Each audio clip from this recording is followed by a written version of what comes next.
लोखान। उनका फेरा में पड़ी गईनी खेत से गाड़ी ले अपन बेचवैनी कैसे उनका फेरा में पड़ी गईनी खेत से गाड़ी ले अपन बेचवनी रहे कम पानी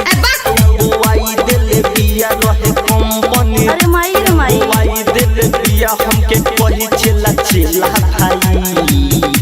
हाथी हले बिगाड़ी सारा खेला भाई लोले को हितिया न मेला भाई किनी के चलावता नि खेला भाई लोले को हितिया न मेला भाई लोले को हितिया न मेला भाई डीजे अखिलेश लोखान।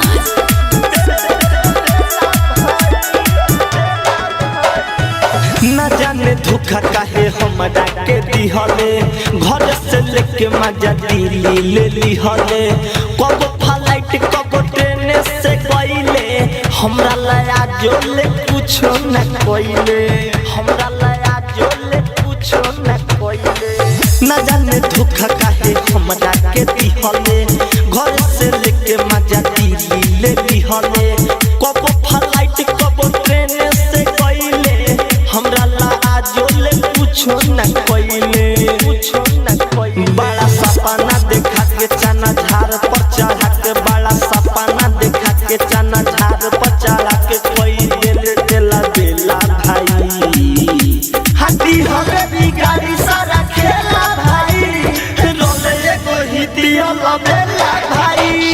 किन के चलावता नि ठेला भाई रोले एगो हितिया लबेला भाई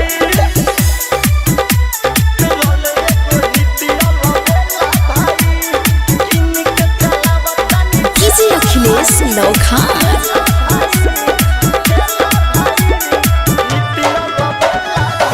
अभी लेके हुकेले सूरज पे ददी ना मनवा होके लगा दिले हददी राइटर हेमचंद्र उतबाले नी दरदी खाली चलवल है अपन मरदी खाली चलवल है अपन मरदी अभी लेके हुकेले सूरज पे ददी होके लगा दिले हददी राइटर हेमचंद्र उतबाले नी दरदी खाली चलवल है अपन मरदी